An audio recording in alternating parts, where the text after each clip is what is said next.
Salam alaikum Azul, bonsoir.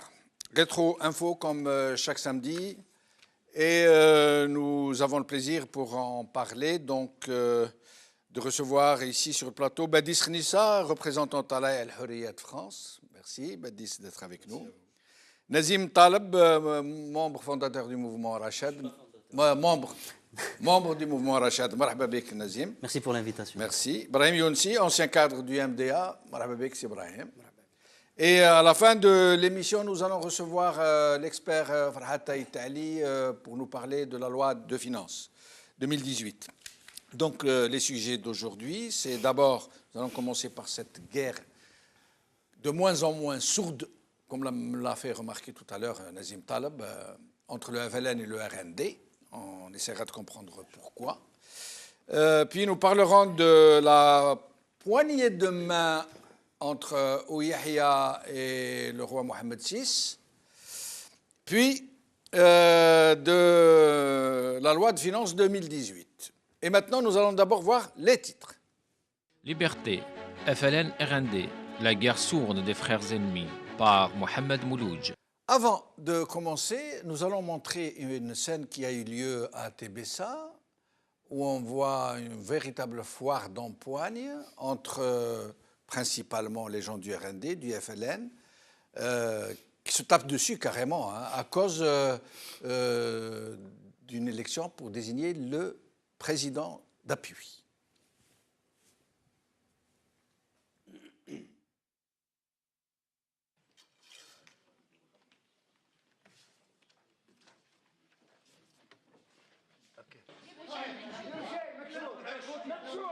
بوليسي روح جيب لا عيب عليك يا جيب لي بوليسي لا عيب عليك لا بشويه بشويه لا بالله لا اصبر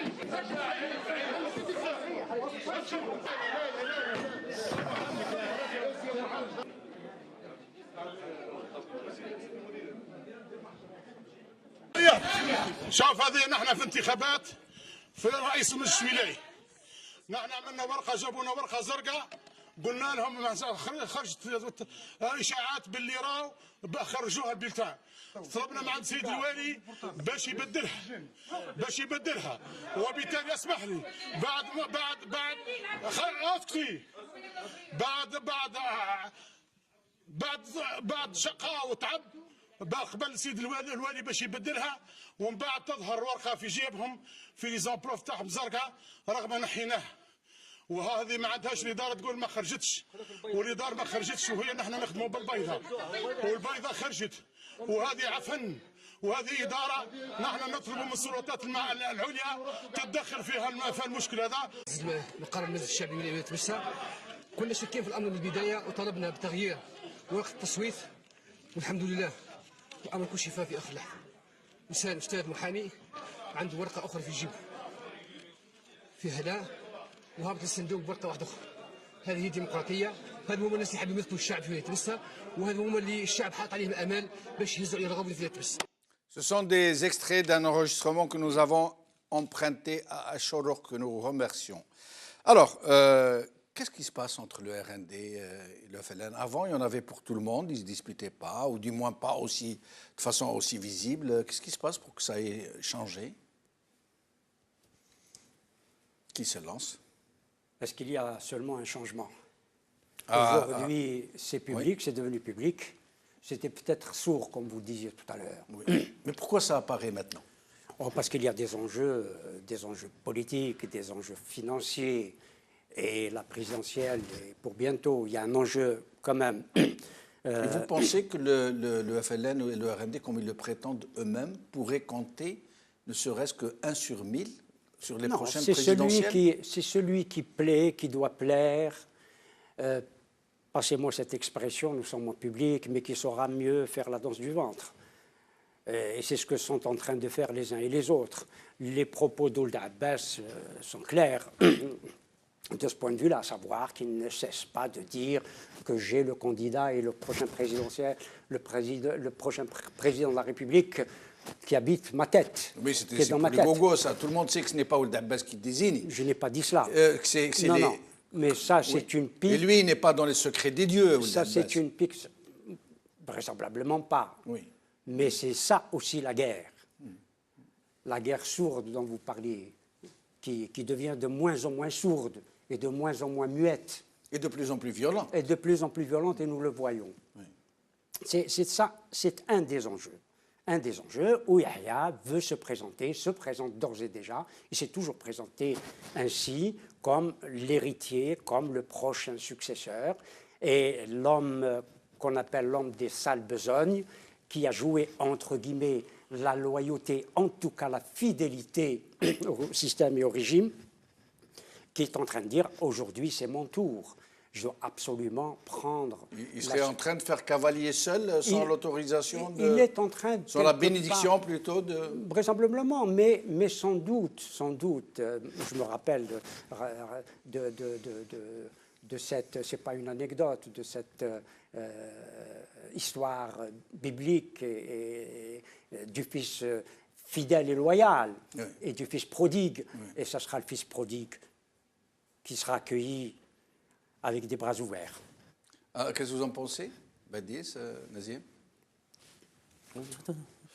Écoutez, juste avant toute chose, je vous remercie pour votre invitation et j'aimerais juste rétablir une petite information. Je suis membre du comité central et président cofondateur du Club Émergence. Oui. Voilà, juste, Pardon de ne pas l'avoir précisé. puriste que je suis, il vaut mieux clarifier les choses. Pour votre question, effectivement, moi, ce que je retiens en fait, de cette guerre actuelle fracticide que nous vivons, c'est une guerre avant toute chose de leadership. C'est une guerre de coq de basse-cour, tout simplement, excusez-moi cette expression. Mais surtout, c'est une guerre des parts de marché. Aujourd'hui, ces deux partis, bien évidemment, ils essayent, tant bien que mal, de chacun détenir, dans un marché concurrentiel, avouons-le, détenir le plus de sièges dans une dynamique d'excès de zèle, bien évidemment, au service du mieux offrant, donc au service... Surtout que la rente a diminué maintenant. Aussi, exactement. En temps de crise, bien évidemment, on serre les dents et on essaye, tant bien que mal, d'essayer de s'en sortir le plus possible, en tout cas mieux que les autres. Donc, mais ce qui nous renvoie fatalement sur une remarque et je pense un constat qu'on ne peut plus renier, qui est cette crise latente du régime, qu'on se le dise. Et cette crise latente du régime, par voie de conséquence, est un prélude, à mon sens, d'une désintégration, M. Benchenouf, d'une désintégration de ces deux partis, de ces clivages classiques politiques qui ont fait preuve de pérennité entre parenthèses à ce jour, mais qui sont voués à une disparition incontournable aujourd'hui. Nazim? Bon, je ne peux pas rajouter grand-chose, si ce n'est un petit peu l'historique. Il faut se rappeler comment a émergé le RND. Le RND, c'était à l'époque où le FLN était présidé par Mahri. Il est devenu personne non désirable par l'establishment, parce que vous vous rappelez qu'il n'a pas voulu, qu'il a participé à Saint-Egidio de 95. Donc, depuis ce moment-là, on a voulu créer une force politique pour contrecarrer le FLN de Mahri. On lui a fait même une révolution scientifique à l'époque. Oui, et donc le RND, au bout de 3 mois, il est devenu la première force politique en Algérie. Donc, du jour au lendemain. Du jour au lendemain, par la force, 97. voilà, par la force de la corruption. Et depuis ce jour-là, effectivement, on assiste à une course vers le leadership. Certes, elle a été un petit peu, comment dirais-je, souterraine, d'accord, mais parce qu'il y avait encore le DRS, il y avait plus ou moins encore un cadre dans lequel a été tracé pour ces deux partis. Sauf qu'aujourd'hui, on assiste à une déliquescence de plus en plus rapide, et donc ces problèmes émergent à la surface et deviennent visibles pour tous les Algériens, malheureusement. En plus, quand on voit les partis qui représentent, les personnes qui représentent, moi je dirais, quand on voit comment ils se disputent dans les hôtels Horaci, comment ils se disputent pendant les élections, j'ai l'impression qu'on a... C'est ce qu'on a vu, mais c'est partout que ça voilà, se passe comme ça. J'ai l'impression que c'est une bande de mafia, oui, aussi bien au FLN qu'au RND et sur d'autres partis. Moi, pour moi, c'est devenu malheureusement à l'image de la déliquescence de ce régime. Et finalement, il ne faut pas se tromper, le RND et le FLN, c'est deux facettes de la même pièce. Mais voilà. à ce point d'empoignade, de foire d'empoigne. Non, mais justement, parce que quand il y a une bouteille, justement, comme disait M. Younsi, c'est que dans un état de déliquescence, les fenêtres paraissent on peut pousser peut-être des fenêtres où avant on disait non, tu ne pousses pas cette fenêtre. Ouais. Aujourd'hui, Yahya Du moment que le président il est très affaibli, que les institutions sont complètement en panne, donc il se voit président. Et c'est pour ça qu'il faut asseoir son leadership, il faut asseoir le nombre de sièges, combien même, tout à l'heure, effectivement... Vous pensez que vous avez dit leadership à 2 reprises. Vous pensez que le RND, très sérieusement, puisse avoir un quelconque leadership? Pourquoi vous ne vous référez pas aux législatives et aux communales? Combien de voix a-t-il obtenu, le RND et le FLN réunis? Non, le RND... Eux deux, ils n'ont pas eu 10% dans la réalité des chiffres? Oui, mais d'accord. Mais dans la réalité, le RND, il a obtenu 465, je crois, sièges. Oui. Et le FLN, 600 et quelques. Mais c'est de la fraude. Quand même, c'est de la fraude reconnue par tout le monde. Ah non, mais la fraude, c'est impossible. Il n'y a pas de leadership, il y a de la fraude. Monsieur Benchelouk, là, on parle de l'Algérie. Oui. Donc le postulat de base, c'est qu'il y a une fraude massive. Oui. Donc moi, je parle des chiffres qu'eux, ils ont publiés. Oui, mais quand on parle des chiffres qu'ils n'ont pas publiés, c'est 80% de gens qui n'ont pas d'abstention. Oui, mais voilà. quand on dit leadership, par rapport à quoi? Est-ce qu'il y a un autre leadership aujourd'hui en Algérie, autre que celui de l'armée et autre que celui du consensus entre Saïd Bouteflika et Gaïd Saleh? Non, mais de toute façon, encore une fois, soyons clairs, l'armée, c'est l'ossature du régime algérien. Oui. C'est l'ossature. Sauf que cette ossature veut donner une image, une facette politique. Oui. Rappelez-vous que cette guerre, elle a commencé déjà à être un peu publique à l'époque de Saadani. Saadani, il avait critiqué le fait comment ça se fait que le FLN, il arrive premier, et ce n'est pas le Premier ministre qui n'est pas issu des rangs du FLN. Donc déjà à l'époque de Saadani, il commençait quand même à dire, attendez, nous on est la première force politique, suivant les chiffres officiels, encore une fois, mais comment ça se fait que les postes de Premier ministre et même les postes des ministères, ils ne sont pas attribués massivement au FLN. Ouais. Donc ça, c'est que la résurgence d'un problème qui a été déjà existant. Mais c'est toujours le cas, le FLN est Zama majoritaire et c'est Ouyahia RND qui est Premier ministre. C'est pour ça que je vous dis c'est un problème de leadership. C'est-à-dire que le FLN, maintenant, ils arrivent, donc les législatifs, ils sont arrivés premiers, au niveau des locales, ils arrivent premiers, le Premier ministre est toujours RND. Donc à un moment donné, ils se projettent dans la présidence parce qu'ils ont cette peur que leur frère ennemi, comme on dit, soit président, à savoir, en l'occurrence, Ouyahia. Eux, ils ne veulent pas de ça, ils veulent que le président soit des rangs du FLN. Alors, si oui. D'informations par rapport à ce qu'a dit Sénazim. Sur le parti, le RND n'est pas né au moment de la présidence, si j'ose dire, de Mahri. Immédiate, entre les 2 tours déjà des élections législatives de 91, on pensait créer un parti dit patriotique. Déjà à l'époque de Boudiaf,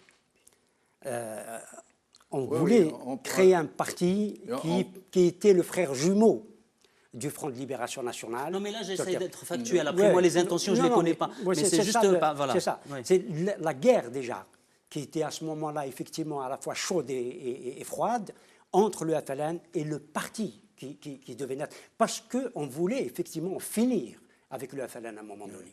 On parlait même de musée. Nous allons... Oui, très rapidement. Oui, toujours. Oui. Non, quand j'ai évoqué tout à l'heure le terme de guerre de leadership, c'est que j'entends par là, en fait, si vous voulez, une guerre de désignation d'interface. Non pas pour comptabiliser les sièges des uns et des autres, mais plutôt au fait d'avoir un focal point, au fait un point central d'interface dans lequel on va s'adresser dans une construction d'un avenir, bien évidemment avec ces forces extra-constitutionnelles qui existent aujourd'hui. Merci. Alors, nous allons passer au deuxième sujet, le titre. Observe Algérie. Ahmed Ouyahia commande sa poignée de main avec le roi marocain Mohamed VI par Khaled Bey. Alors, les informations qui circulent en ce moment sur les réseaux sociaux font état d'un aparté vrai ou supposé, on ne sait pas, entre Macron et Ouyahia. Et ce serait M. Macron qui aurait demandé à Ouyahia, je dis ça au conditionnel, de venir serrer la main au roi Mohamed VI. Et il semble, toujours selon les réseaux sociaux, les spéculations des uns et des autres, que le pouvoir à Alger aurait très mal pris cette initiative de M. Ouihet, si tant est que c'est une initiative, et qu'il faut s'attendre à quelque chose, surtout que Macron va venir en Algérie dans quelques jours, et que Macron semble voir Ouihet du bon œil, comme on dit. Nous allons voir la vidéo.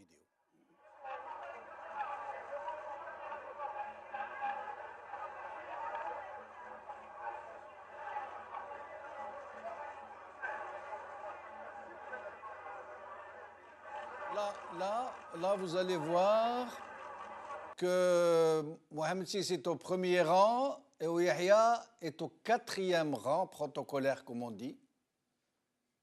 Ouais. Nous allons voir. Voilà. Donc, alors, première question, avant d'arriver à l'affaire de Yahya. Pourquoi M. Bouteflika ne part pas représenter son pays dans une réunion aussi importante? Il peut y aller en fauteuil, comme M. Roosevelt dans les accords de Yalta, puisque Mohamed Ould Abbas le compare à Roosevelt. Il dit, pourquoi vous ne parlez pas de Roosevelt? Nous, on dit, oui, pourquoi il ne fait pas comme Roosevelt et d'aller avec son fauteuil, puisqu'il parle, puisque François Hollande nous dit qu'il est d'une grande alacrité, Brahim, il nous dit qu'il a parlé avec lui pendant des heures et des heures sur des sujets très complexes. Pourquoi il ne va pas sur son fauteuil? Farouk Samtini, il y a une semaine, avait dit qu'il allait se représenter pour un 5e mandat, qu'il l'a rencontré, qu'il lui a parlé. Et donc, pourquoi il ne va pas parler avec les Africains et les Européens? Je laisse mes camarades. Très bien. Moi rapidement, hein, je dirais que, commençons par le commencement. Je pense que le président devrait d'abord remplir ses prérogatives constitutionnelles à l'échelle nationale envers le peuple, soi-disant le peuple qu'il a élu, hein, bien évidemment, et qui devrait commencer par lui parler, lui adresser la parole, le rassurer, être avec cette proximité d'un président que devrait avoir un président face à un peuple qui plus est vit une situation de crise sans précédent, avant d'aller bien évidemment vers des prérogatives à l'international. Mais c'est tout le problème aujourd'hui de l'Algérie, effectivement. Ce que vous avez soulevé ici comme question, c'est la question axiale, centrale, que vit beaucoup de millions, plus de 40 millions d'Algériens aujourd'hui, dans un président fantomatique qui disons, fait ses prérogatives, remplit ses fonctions par procuration et non pas par voie physique pour répondre aux attentes de nos concitoyens. Et quand Macron va arriver, il va parler avec qui? Alors déjà, permettez-moi... Parce que c'est une visite d'État. Donc normalement, c'est le chef d'État qui parle au chef d'État. Et visiblement, Macron ne va pas jouer le jeu de Hollande et de l'alacrité. Absolument. C'est exactement là où je veux en venir, M. Benchenouf. C'est que, toujours est-il, est-ce que cette visite sera maintenue? La question se pose. Non, elle est quasiment acquise. Oui, sauf que, contrairement à ce que souhaite le régime algérien, qui a souhaité que Macron fasse à peu près la même chose qu'au Maroc, qu'il reste plusieurs jours. Or, il semble que Macron ne veuille même pas passer la nuit. Écoutez, je pense que, M. Benchenouf, Macron a donné un signal fort et sans équivoque le premier jour où il a fait sa première visite au Maroc. Oui. Voilà. Au détriment de l'Algérie. Je pense que là, il y a un signal très fort politique, géopolitique, diplomatique, à l'encontre de la Mouradia et de la présidence. Déjà. Deuxième point, cette visite, effectivement, elle sera peut-être maintenue, étant donné qu'il est dans une tournée de l'Afrique. Il a besoin justement de fédérer dans un contexte géopolitique où la Chine, les États-Unis essaient d'avoir des parts de marché sur l'Afrique. Donc il est dans cette dynamique justement de convergence et de construction collective d'une économie, car ils savent très bien que l'Afrique est le futur de l'économie mondiale. Maintenant, elle sera maintenue, mais attention, peut-être effectivement, même quasi certain, qu'elle sera sur d'autres bases. Pour quelqu'un qui est comme Macron, qui a construit, qui a cassé les clivages classiques de politique et désintégré le système politique et les modèles politiques français, croyez-moi qu'il ne va pas se contenter de jouer un rôle dans une pièce théâtrale jouée à l'avance. Il va vouloir demander justement des garanties, il va vouloir demander un minima, un vis-à-vis, et chose qu'il n'aura pas forcément. Et alors, au sujet de la poignée de main, où Yahya, Mohamed VI et ce fameux aparté avec Macron? Non, moi, sincèrement, je considère que cette poignée de main, elle est positive, parce que ça vient après quand même une polémique qui n'était pas du tout nécessaire et qui a été, dont Msahel en était à l'origine. Rappelez-vous que Msahel avait dit que le Maroc utilisait Royal Air Maroc pour exporter le hashish. Donc, Pas que ça, il a dit beaucoup de choses. Oui, bon, je résume en soyons synthétiques, on va dire. Donc, moi, je trouve que c'est quand même très positif. Maintenant, vous avez dit que Macron avait donné instruction ou avait demandé à Ouihia de serrer la main de Mohamed Sadis. Je ne le crois pas, parce que Ouihia, il faut voir sa vidéo qu'il a fait avec le Bilad en décembre 2016, où effectivement il avait aussi tenu des propos moi, que je trouve honorables, c'est de dire effectivement on a des problèmes avec le Maroc, mais il ne faut pas que ces problèmes politiques s'immiscent ou aient un impact négatif sur les peuples en question. Donc l'Algérie, il avait dit qu'il ne faut pas insulter l'avenir. Donc voilà, on reste bien sûr des opposants, mais quand il y a quelque chose de positif, on le dit. Voilà. Donc moi, pour moi, cette poignée de main était nécessaire et très bienvenue. Voilà. Oui, bon, enfin, je suis un peu, bien entendu, d'abord sur la poignée de main, qui est une image. Il eût été choquant, anormal, que le Premier ministre algérien ne serre pas la main du roi du Maroc.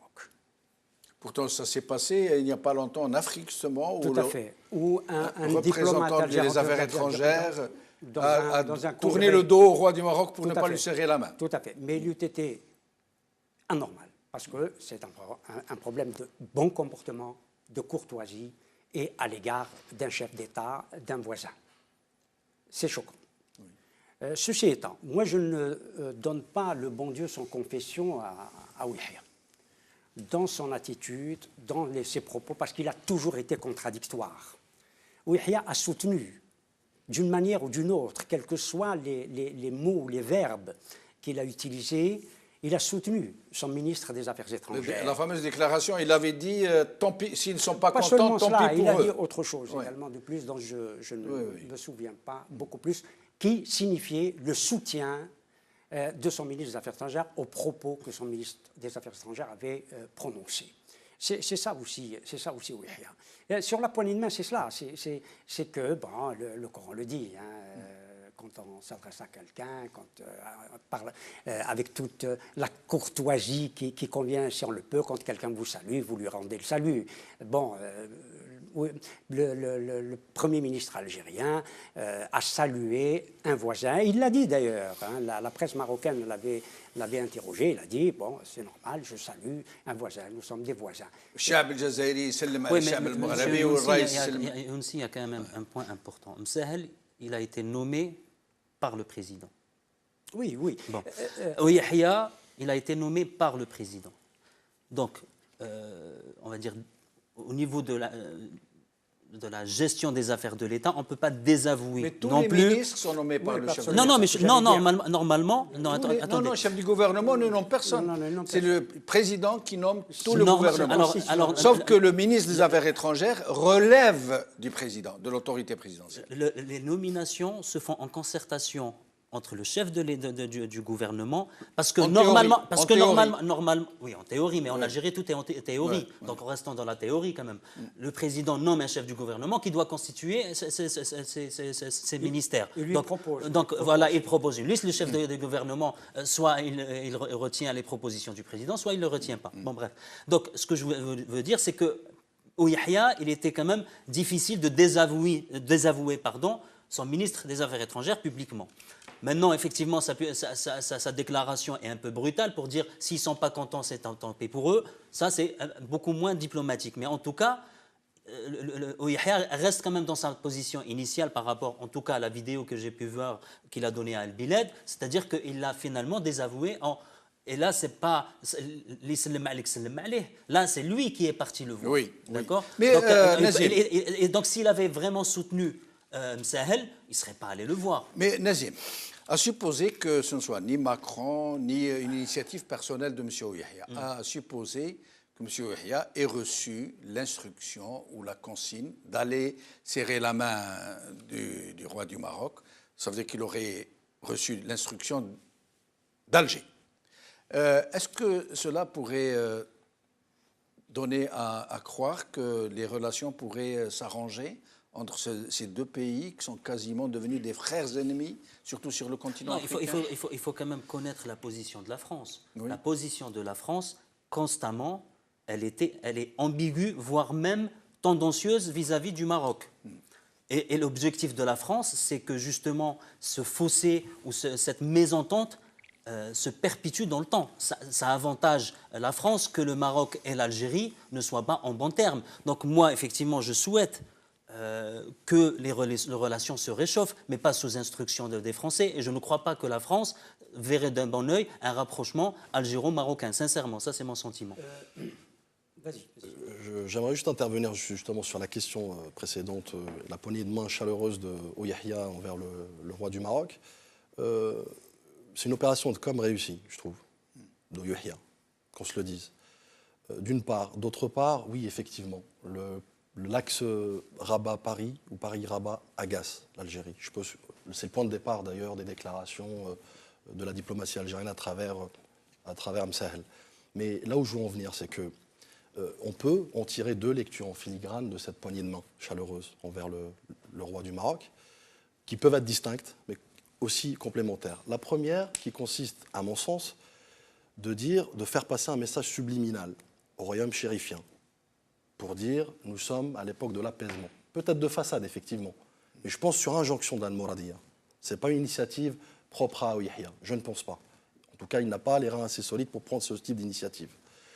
Et qu'on se le dise, Bouteflika, par le passé, a su faire le chaud et le froid entre les relations bilatérales entre le Maroc et l'Algérie. De façade, encore une fois. Donc il y a cette première lecture qui est de mettre un peu dans le corner, au coin, le royaume chérifien pour dire nous sommes disposés suite au déboire justement des échecs de la diplomatie algérienne. Nous sommes dans quel déboire, au moment où le Maroc remporte des succès absolument époustouflants. C'est un fait. C'est un fait. Deuxième lecture, à mon sens également, qui vient peut-être en complémentarité certainement, c'est de passer également un message subliminal à la France, à Emmanuel Macron, pour exclure la France pour toute médiation entre les deux pays. Rappelons-le qu'au mois de novembre, Jean-Yves Le Drian s'est inscrit dans une dynamique de médiation entre les deux pays, qui a échoué d'ailleurs avec Msahel. Donc il y a peut-être aussi de cela qu'on est en train de donner des messages forts, suite au déboire, suite à tout ce qui s'est passé, qu'on ne présente plus, mais de dire qu'on garde cette espèce de souveraineté, mal placée certes, mais cette souveraineté pour dire que nous, le Maroc et l'Algérie, est une situation bilatérale. Le Maroc ne serait plus une carte entre les mains du régime algérien pour chauffer la galerie algérienne, désigner la main étrangère marocaine qui est là, qui nous jalouse, qui veut nous déstabiliser. Absolument. D'abord, les relations diplomatiques entre le Maroc et l'Algérie ne sont pas rompues. Il y a des relations diplomatiques pour boycotter le roi du Maroc, pour ne pas lui serrer la main. D'autre part, sur la question des affaires étrangères, c'est vrai, le lien entre le président de la République et son ministre des Affaires étrangères relève de ce qu'on appelle en France, dans le droit constitutionnel français, le domaine réservé. Donc, le lien est ombilical entre le président de la République et son ministre des Affaires étrangères. Concernant les réussites ou le succès diplomatique du Maroc, moi, je mets un bémol. Je mets un bémol, pourquoi? Parce que la question fondamentale pour le Maroc, qui l'est également pour l'Algérie, c'est la question du Sahara occidental. Or, le Maroc, jusqu'à maintenant, n'a pas réussi à chasser la race, notamment de l'Union africaine, et de toutes les rencontres au sommet de l'Afrique. La preuve en est que le président sahraoui était au deuxième rang ou au troisième rang au-dessus de Mohamed V. Ils étaient très très proches. C'est-à-dire que le Maroc. Et le Maroc, pourquoi le Maroc a déjà fait cela. A déjà fait cela. Par rapport à la Mauritanie, qu'il revendiquait, il essayait de rejeter la Mauritanie parce qu'il revendiquait la Mauritanie, et il n'a pas réussi à le faire. Je ne crois pas que le Maroc est en situation de succès. Et il y a un dynamisme diplomatique. Quant au succès, je les cherche sur la question du Sahara occidental. Jusqu'à maintenant, la politique marocaine, saharienne du Maroc est en train de, en tout cas, je ne vais pas dire d'échouer, mais en tout cas, elle n'aboutit pas. Et là, la question de la France, il y a plus que de l'ambiguïté. Il y a plus que de l'ambiguïté. Il y a un soutien effectif à la position du Maroc, à la question de l'autonomie. La France et les États-Unis et d'autres pays occidentaux sont d'accord avec le Maroc sur l'autonomie du Sahara occidental. Et on a intérêt à vite trouver la solution parce que ce problème, cette question du Sahara occidental empoisonne les relations maghrébines, compromet très gravement. Je n'apporte aucun avis sur la question. Je suis en train de dire que cette question a intérêt à être réglée urgemment pour permettre au Maghreb des peuples de se Je vais le donner. Ce n'est pas du patriotisme ou du nationalisme de ma part. Et je devrais m'exprimer de cette façon-là, de façon patriotique. Le Maroc bloque. Oui, mais là, c'est un autre sujet, Brahimi aussi. Non. Le Maroc bloque ce dossier. Non, Brahimi aussi. C'est un autre sujet. Nous sommes en train de traiter de la question sahraoui, alors que nous étions partis sur la poignée de main de Yahya. Mais c'est lié. On est quasiment partis ailleurs. C'est lié. Entre personnes intelligentes, même si j'ai des différences entre vous, je ne coupe pas ou je ne ferme pas ma frontière. Ces problèmes de territoire, vous avez... Nous allons passer au sujet suivant très vite, parce que vraiment... Non, très rapidement, pour rebondir sur ce qui a été dit par rapport à la diplomatie marocaine, moi, sans pour autant faire les éloges du royaume marocain, mais il faut appeler un chat un chat. Je pense qu'aujourd'hui, et ça d'ailleurs, ça a beaucoup agacé la diplomatie algérienne, compte tenu de son niveau exécrable aujourd'hui, qu'on le voit à travers Msahel et ses sorties, la réintroduction, la réintégration du Maroc au sein de l'Union africaine en est le plus gros succès. Je pense. Et ce qui a fait d'ailleurs, peut-être envenimer les choses dans les relations bilatérales entre les deux pays.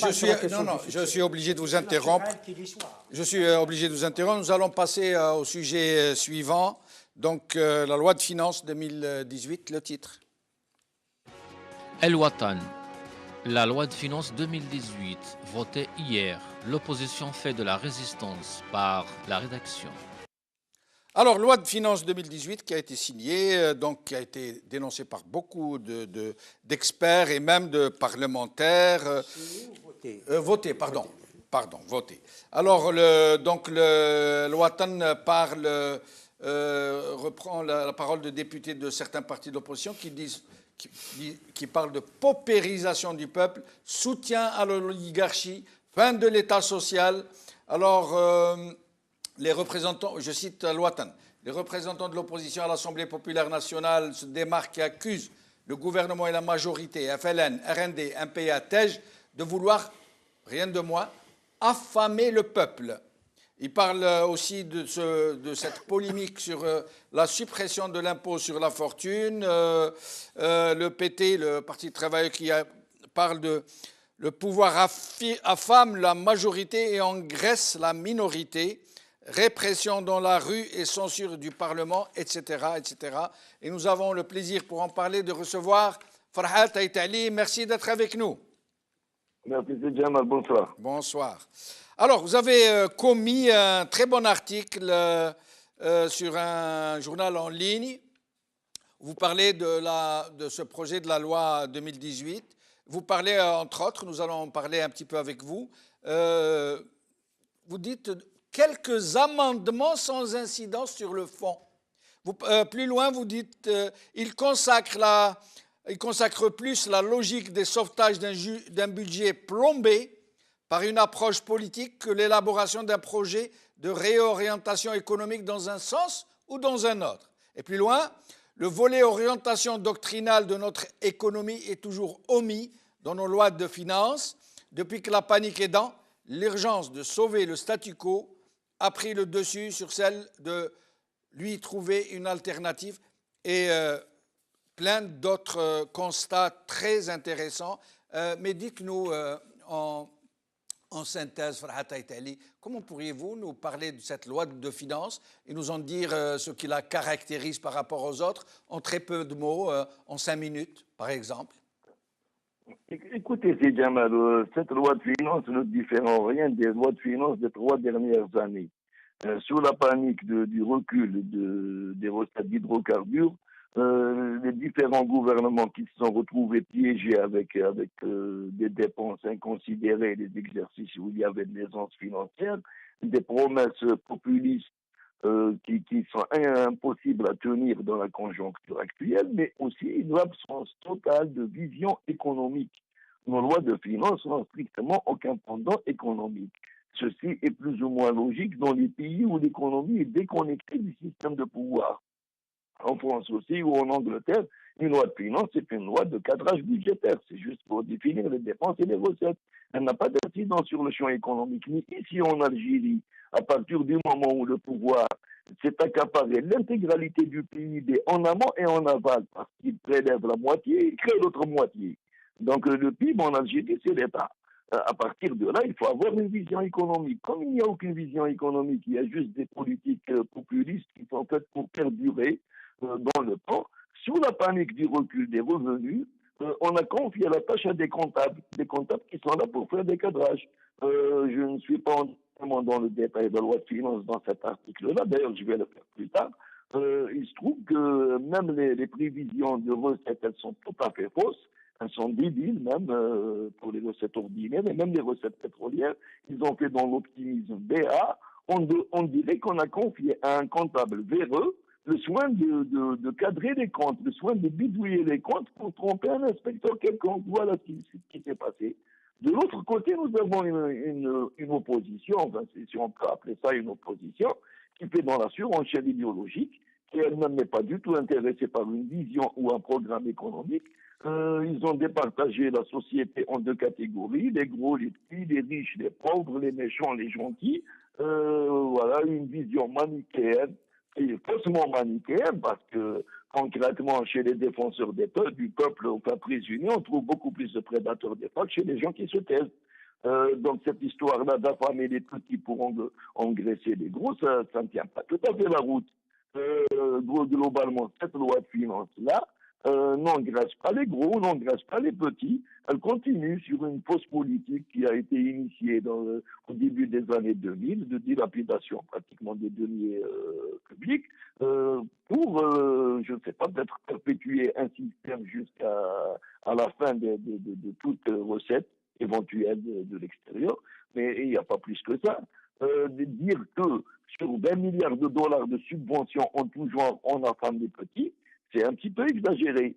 Maintenant, cette histoire d'impôt sur la fortune dont tout le monde a essayé d'enjoliver les effets de l'amendement, du fameux amendement de l'Assemblée, moi, je n'étais pas d'accord avec cet impôt le premier jour. J'étais sûr et certain qu'ils allaient l'enlever pour la simple raison qu'il existait déjà cet impôt. Il existait sur la dénomination d'ISP, impôt sur le patrimoine. Il n'a jamais rapporté un dinar. Non pas parce que l'administration fiscale a été instruite de ne pas faire d'enquête ou quelque chose dans ce goût-là, mais tout simplement parce que la structure de l'économie algérienne, comme tout le monde le sait, ceux qui ont de l'argent sont les derniers à être évidents dans la société. Ils ne sont pas tous visibles, ceux qui ont de l'argent. Le gros de l'argent est chez des fonctionnaires qui ne sont pas censés l'avoir, donc il n'est pas du tout évident de rapporter quoi que ce soit avec ce genre de mesures. Au sujet de cet impôt sur la fortune qui a été annoncé à grand renfort de discours, à un moment où ils annonçaient une période d'austérité pour tout le monde. Hein, et c'était un peu pour faire bonne mesure. Ils ont dit, oui, même les riches vont payer un impôt sur la fortune. Et comment ont-ils fait pour... J'étais sûr et certain qu'ils allaient donner instruction à l'Assemblée de neutraliser cet impôt. D'ailleurs, c'est le Premier ministre a carrément instruit la Commission parce que c'est le chef de la Commission et de son parti. Non pas pour neutraliser un impôt, mais tout simplement parce qu'il avait été introduit en catastrophe à la dernière minute pour faire une diversion. Parce qu'il a été introduit à la deuxième séance du débat sur la fameuse planche à billets. Il fallait trouver un entourloupe pour faire diversion sur la finalité de l'émission monétaire. On a sorti cette histoire-là d'impôt sur la fortune, alors que les recettes prévisionnelles de cet impôt n'avaient même pas été intégrées dans le cadrage budgétaire. Il ne figurait pas, moi j'ai analysé les recettes, l'évolution des recettes des impôts directs par rapport à 2017, je n'ai pas trouvé les incidences de cet impôt. Ça veut dire qu'il y a eu le cadrage qui a été fait avant même l'arrivée de l'IRIA. Les calculs des lois de finances ne se font pas en une semaine. Ça a été fait de manière empirique, mais on a rajouté cet impôt sans calculer son incidence. Automatiquement, ils ne s'attendaient pas à le mettre en application. À un moment donné, après la diversion, il fallait l'éliminer. Et là, les gens qui croyaient sérieusement que cet impôt-là allait être d'un quelconque apport pour le budget, ou les gens qui ont cru que le gouvernement s'était mis subitement à la solidarité interclasse, ils en sont pour leurs frais. En parlant d'impôt sur la fortune, beaucoup d'opposants ont des fortunes et qui ne sont pas prêts à déclarer. Si jamais ils étaient touchés, ils gueuleraient plus. Parce que c'est la fortune telle qu'elle est estimée dans cet impôt, elle intègre les bijoux, le bâti, et le bâti en dehors de la bâtisse principale, bien sûr. Qui est l'Algérien qui n'a pas plus ou moins une résidence secondaire, je parle des classes moyennes, hein, qui ne coûte pas plus cher que 50 millions de dinars? Ça allait toucher plus de 10% de la population, comme le prétendait le Premier ministre. Et ça aurait créé pratiquement une fuite de capitaux et un afflux vers l'informel. Cet impôt-là n'a pas été fait pour rapporter de l'argent à l'État ou pour faire de la génération interclasse. Non, il a été fait spécialement pour faire diversion sur un autre sujet plus dangereux. Mais sur la praticabilité, Farhat Aitali, comment ce pouvoir qui n'est pas capable de recueillir, de récolter l'impôt ordinaire, qui n'a pas pu mettre en place ne serait-ce que des assiettes, pourrait-il recueillir, percevoir cet impôt sur la fortune qui est très complexe? Un pays comme la France, on est à sa 3e législation et il pense l'éliminer, le faire disparaître tellement il est complexe et difficile à appliquer. C'est pour ça que je disais que cet impôt n'a jamais été pratiquement introduit dans la loi de finances avec l'idée de le mettre en pratique. Il a été introduit, je l'ai bien dit, en catastrophe, histoire de faire diversion sur l'émission monétaire, parce que le débat était sur l'émission monétaire et non pas sur les cadrages budgétaires ou sur les recettes de l'État. Donc, il a voulu rajouter ça pour dire, écoutez, en dehors de l'émission, nous allons fonctionner un petit peu les riches. L'impôt sur la fortune n'a pas fait de très bons résultats dans les pays où l'économie est pratiquement transparente à 95%. Alors imaginez dans un pays où tout est en noir. Comment voulez-vous imposer des fortunes invisibles? Exact. Pardon, Farhat Aitali, en moins de 2 minutes, s'il vous plaît. Vous parlez dans votre article de dépenses. En matière de dépenses, les choses ne semblent pas cheminer vers une réduction du train de vie et des besoins de l'État. Est-ce à dire que les ministères budgétivores et la présidence ne vont pas réduire leur voilure? À la limite, la présidence, on peut dire qu'avec ces 100 milliards de dinars, c'est quand même curieux, enfin disons c'est 10 milliards de dinars, c'est les environs de 100 millions de dollars, ce n'est pas exactement ce qu'on peut appeler une structure budgétivore. Même si par rapport à son personnel, ceci est un peu exagéré. Les ministères budgétivores, c'est la défense intérieure, l'éducation, la recherche, enfin l'enseignement supérieur et la santé. En dehors de la défense, dont le budget a pris une ampleur assez conséquente ces dernières années, les autres, ils sont quasiment incompressibles. On ne peut pas comprimer les dépenses de la santé publique, de l'éducation et de l'enseignement supérieur sans réformer tous les secteurs, sans trouver une nouvelle formule de financement. Par contre, voir que le gouvernement, en pleine prétention d'austérité, fait passer le budget de 70 milliards de dollars à 80 milliards de dollars en 2018, et tout ça pour régler des dettes que les précédents gouvernements lui ont laissées. Parce qu'il ne faut pas oublier que quand il prétendait que son déficit budgétaire avait été plus ou moins géré, il avait laissé des dettes qui ne figuraient pas dans les comptes publics. Les entreprises qui ne payaient pas, ils ne mettaient pas dans le déficit parce que le déficit, il était calculé en fin d'exercice en fonction des règlements qui ont été faits et non pas en fonction des créances que les gens détenaient sur le gouvernement et que le gouvernement refusait de payer. Aujourd'hui, le gouvernement se retrouve avec quelque chose comme 10 milliards de dollars à régler sur 2018. C'est des gouvernements qui n'ont pas de prévision économique sérieuse.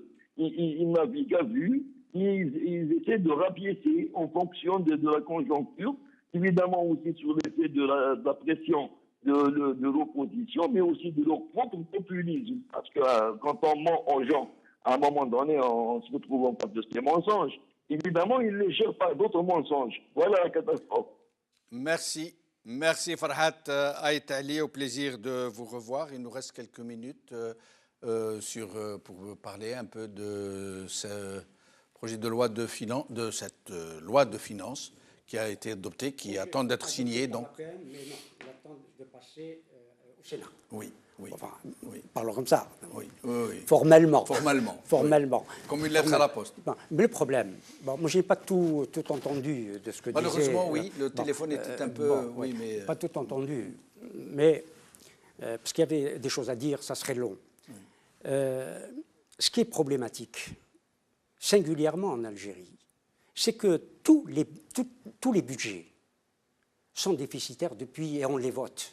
On les vote toujours en déficit. Le problème est là, c'est qu'on n'équilibre pas, on n'essaie pas d'équilibrer les budgets de l'État. Bien sûr qu'il faut trouver cet argent quelque part. Où le trouver? Le fonds de régulation des recettes est épuisé. Oui. Alors on va le trouver pour éponger, pour combler le déficit par la planche à billets, puisqu'on a décidé. La fiscalité n'est pas possible. La fiscalité. Hors hydrocarbures, il n'y a rien. Il n'y a rien. Et il y a quand même de l'impôt. Oui. Vous avez parlé d'impôt ordinaire. Oui. En dehors, l'impôt sur la fortune dont on parle, c'est quasiment un gadget. Oui.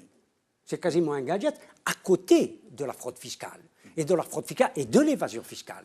Parce que ça se chiffre en milliards de dollars. En milliards de dollars. Sans parler de l'informel. Un informel qui touche cette évasion fiscale. Si on s'attaquait au vrai informel, pas à l'informel que moi je soutiens, je le dis comme je le pense, je soutiens cet informel-là, celui qui offre du travail, qui absorbe une partie, ne serait-ce qu'infime, du chômage de beaucoup de jeunes dans certaines manufactures. Cet informel-là, moi je le défends. Il y a un autre informel qui touche les barons du régime. On sait ce qu'on appelle l'import-import. Cet informel-là est inadmissible et doit payer cher. Moi, je rebondis sur ce qui a été dit par M. Ait Ali. D'ailleurs, je parle sous son contrôle sur cet aspect-là. Moi, je trouve que ces lois de finances, que je qualifierais aujourd'hui plus des lois d'hypothèse, en fait, des lois hypothétiques, des lois... spéculative finalement, parce que qu'est-ce que c'est la loi des finances aujourd'hui? Si ce n'est en fait partir sur des exercices comptables biaisés, faits par des ministres des Finances qui se sont succédés avec un turnover incroyable, et sur lesquels nous avons construit un plan d'action qui est censé apporter des solutions pérennes. Maintenant, moi, ça me renvoie sur cette question, sur laquelle nous devons s'interroger aujourd'hui, qui consiste à dire, cette loi des finances, comme celles qui se sont succédées par le passé, ont-elles été construites sur une base saine, sur une économie effective ou factice, sur une économie réelle, sur une économie diversifiée ou sur une économie monosectorielle? Là est la question. Et là, vous avez votre réponse. Preuve en est aujourd'hui, toutes ces lois se sont succédées, qui sont en règle générale sur une stratégie assez coercitive, assez contraignante envers le peuple, bien évidemment, on va toujours vers le contribuable, mais qui ont encore une fois pour effet un effet placebo, c'est-à-dire quasi nul, pour ne pas dire nul. Moi, je rebondis également sur cet article 12 qui a été amendé de la dernière mouture de la loi des finances avant validation à main levée. Je dirais, posons-nous la bonne question, cet article effectivement a été introduit certainement pour, encore une fois, cette diversion, cette politique de diversion. Pourquoi? Pour la bonne et simple raison qu'on est tous Algériens autour de cette table et nous savons pertinemment qu'aujourd'hui parler d'impôt sur la fortune dans un pays dans lequel faire la cartographie des fortunes, des grosses fortunes algériennes relève du miracle. Donc imposer qui, M. Benchenouf, finalement? Où il n'y a rien de déclaré, où on ne paye pas d'impôts. Dans une économie informelle. 70% de la masse monétaire est dans les shkara. Soyons pragmatiques. Ouais. Donc cet article-là, effectivement, a pour effet une diversion. Maintenant, sur un autre chapitre, qu'on oublie de dire, nous subissons une dévaluation de la monnaie. Non plus une dépréciation parce que c'est plus de 15% et on est quasiment à 20%. Donc nous subissons une dévaluation du dinar, M. Benchenouf. On est passé de 115 au taux de change officiel à 137 en un an d'intervalle. Ouais. En un an d'intervalle. Ce qui Si, excessif. Mais est-ce que ce n'est pas bon pour l'économie algérienne? Alors attendez, Non. c'est là où la question se pose. Non, c'est là où la question se c'est pose. bon. Alors paradoxalement, Monsieur Est-ce que ça Benchenouf, n'encourage pas l'investissement? paradoxalement, Monsieur Benchenouf, encore une fois, ça peut avoir un effet L'investissement positif. étranger. Hein. Ça peut avoir un effet positif. Si. Effectivement, je vous rejoins. Si. Si, bien sûr, le site, c'est donc conditionnel. Ça peut avoir un effet de volume, ce qu'on appelle un effet de volume sur la balance commerciale algérienne, qui est déficitaire, rappelons-le, par l'encouragement justement de l'exportation. Pourquoi le prix de revient du produit fabriqué en Algérie devient plus compétitif à l'échelle internationale, donc ça fait un effet de volume. Mais, encore une fois, dans un pays où vous avez des relais de croissance économique qui existent, vous avez une diversification effective de l'économie algérienne. Or, aujourd'hui, qu'est-ce que nous avons en Algérie, M. Benchenouf? Nous avons une économie de tiroir-caisse dans laquelle nous venons piocher au gré des années, au gré des aléas, jusqu'au jour épuisement. Et ce jour-là, on n'a que nos yeux pour pleurer. Mais malheureusement, encore une fois, le peuple algérien n'a rien demandé. Le peuple algérien se doit d'être justement au courant de ces aléas, se doit d'être à même de comprendre là où il va. Et c'est ça toute la problématique aujourd'hui, M. Benchenouf. Donc avant de parler ou de faire l'exégèse de cette loi des finances qui se succède et qui se ressemble et qui finalement n'apporte rien au bout, encore une fois.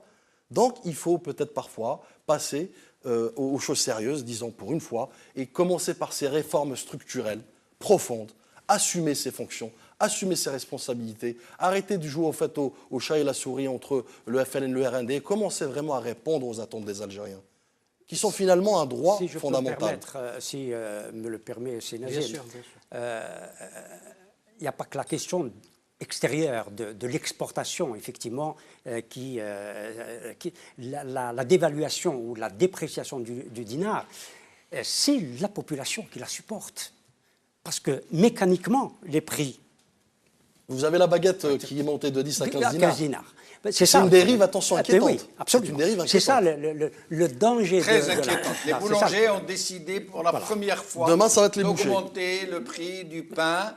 Et là, ça risque de donner le départ à beaucoup de choses. Nazim, il reste 2 minutes. Ah, pour moi, c'est 2 minutes.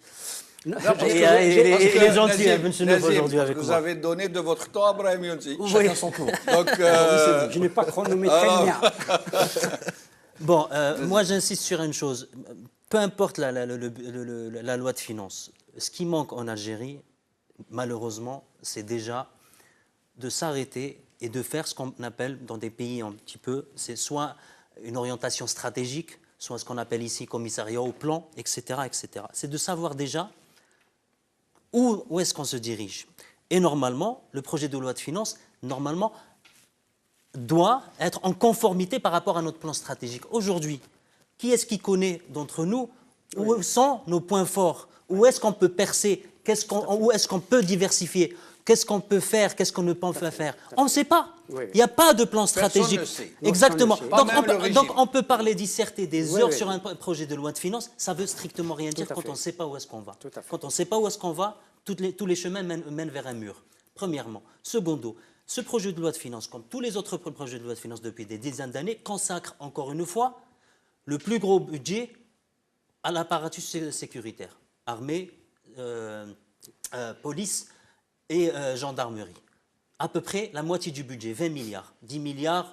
Et combien consacre l'État à la jeunesse? 50 millions de dollars au ministère de la Jeunesse. 2 milliards au ministère de l'Enseignement supérieur. Aujourd'hui, est-ce que vous avez vu, par exemple, dans le projet, est-ce qu'il y a une orientation par rapport aux enjeux de demain? Est-ce que vous avez vu des budgets colossaux être consacrés dans l'enseignement supérieur par rapport à l'intelligence artificielle, par rapport au numérique, etc. C'est ça les économies de demain. On ne fait rien pour les faire. Par contre, qu'est-ce qu'on fait? On achète la paix sociale, on a augmenté de 8% les transferts sociaux. Bon, on va augmenter un petit peu le diesel et l'essence. Encore une fois, pour résumer et pour ne pas abuser de respecter vos horaires, c'est pas un pays qui est dirigé d'une manière normale. On est dans le flou. Et peu importe les projets de finances, on va aller droit dans le mur si on ne sait pas la direction qu'on doit prendre. Moi, ce qui m'inquiète, c'est les prix des hydrocarbures. Parce que les Algériens vont circuler au gasoil, parce qu'il va coûter 23 dinars, alors que les autres, c'est 3 fois plus. Vive la pollution. Alors, nous sommes arrivés à la fin de l'émission. J'aimerais rappeler, avant que nous nous séparions, que nous commémorons aujourd'hui la journée internationale des personnes handicapées, journée décrétée internationale par les Nations Unies en 1992.